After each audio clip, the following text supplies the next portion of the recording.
So this week we are going to look at factoring these polynomials, basically undoing our multiplying that we've done in the past. We're also going to see why we need that factoring, how we can use it.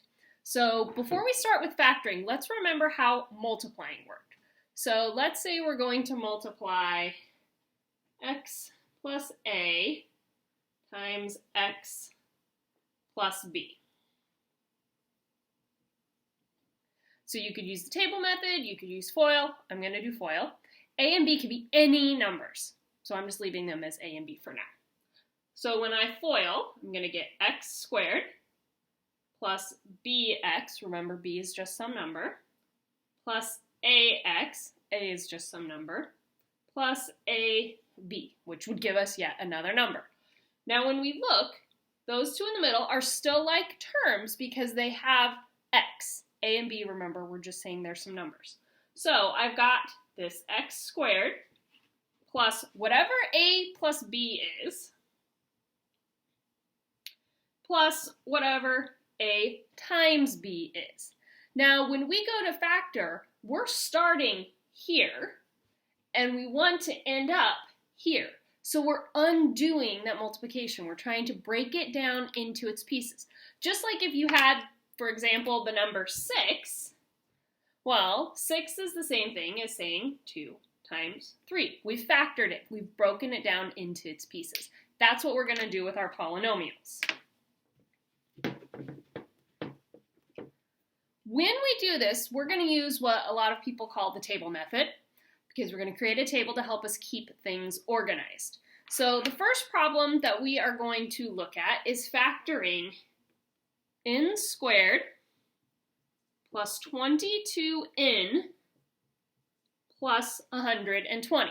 Now remember, with that multiplying example, this number was a times b, and this number was a plus b. So they both have the a, they both have the b. We need to figure out what two numbers multiply to 120 that add to 22. So that's where the table comes in. We make a little table, so we're multiplying to 120, and we need things that add to 22. So you just start coming up with anything you can that multiplies to 120. So obviously we could do 1 times 120, but if I add 1 plus 120, we get 121. That's not 22. So that one obviously isn't going to work. So we come up with another. Okay, I could do 2 times 60. Well, 2 plus 60 is 62. So that one doesn't work. And you can just keep going. Your table can be really long if it takes you a bunch of tries. You might have looked at this and go, oh, I know 120 is 12 times 10. Okay, there's another possibility. 12 plus 10, 22. That's the number we wanted to get. So it multiplies to 120. It added to 22. So that means the two numbers that we are going to use are 12 and 10. Once you know those numbers, you know what A is, you know what B is, and we can write it in factored form. So n squared plus 22n plus 120 factors or breaks down into n plus 12 times n plus 10. So whatever those two numbers you found from your table, go right into your two parentheses. You keep that variable, in this case n, could be x, could be y, could be whatever. You keep the variable, use those two numbers with their signs. So we'll try another one that's got some negatives, and we'll see what happens when we've got negatives in different places. Now, if you're not very confident in what you've got, one of the things you can do is check. Because we said that when we are factoring, we're undoing multiplying. So if I want to FOIL this really quick, this is our answer, but if I want to check it, I just FOIL it. Well, I'd get n squared plus 10n plus 12n plus 120. Okay, combine my middle terms. I've got n squared plus 22n plus 120. That's what we started with. So we know we factored it correctly because when we multiplied it out, we got the same thing. So that's an example where everything's all positive. Let's try one where we've got some negatives. So let's look at factoring x squared plus 4x minus 45. So in this case, when we go to make our table, we need things that multiply to negative 45. So we want to make sure we put that on our table, multiply to negative 45. And we want things that add to positive 4. Now, if two numbers multiply and give us a negative, that tells us one of them has to be a negative. The other one has to be a positive. So when we make our table, we want to make sure we have one positive, one negative. So things that could go into negative 45, well, I could do negative 9 times positive 5. That's negative 45. If I add them, negative 9 plus 5 gives me negative 4. Now, that's close, but it's a negative. We don't want it to be negative. Well, if we look, it's negative because our bigger number is negative.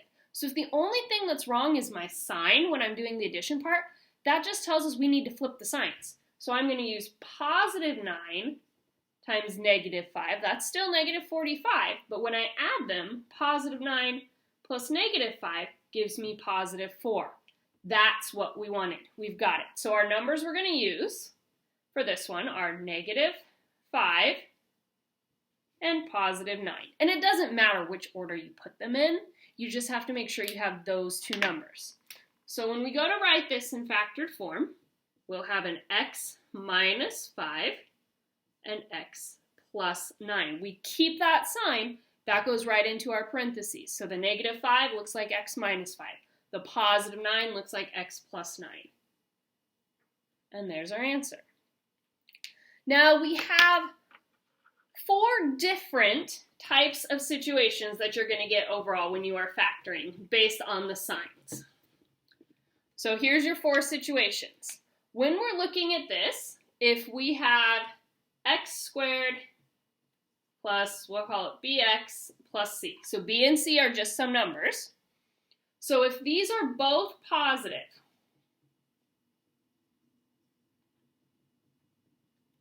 that means that our two numbers are both positive because everything's positive. If b is positive, but c is negative. So that's where we're multiplying to a negative. That tells us that one of our two things is going to be a negative. And if b is positive, that means the bigger thing is positive. So your bigger number is positive, and your smaller number is negative. Okay, so that's situation 1. Situation 2. Situation 3 is where b is negative and c is negative. So in other words, where they are both negative.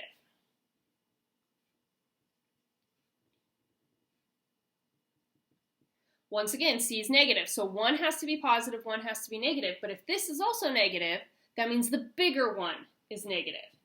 So in this case, the bigger number is negative, and the smaller number is positive. Okay? Last situation is where b is negative, but c is positive.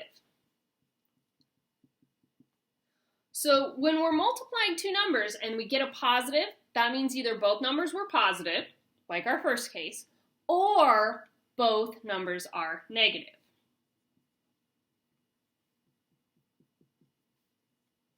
And that's what would happen here. So maybe it would factor to an x minus 5 times x minus 3, something like that. Because when you take the negative 5 times negative 3, you get a positive 15. So those are the 4 cases you're going to get when you're factoring these. Everything you factor will have no number in front of your x squared, okay? So that's where we can use this table method very easily. The numbers we find go straight into our parentheses. So what I want you to do now is take a break, go work on the first part of the worksheet or do the first Quizalize. That's just the factoring. Get good at the factoring, and then you can move on, watch the second video, and see how we actually use this factoring to help us solve some of these polynomials.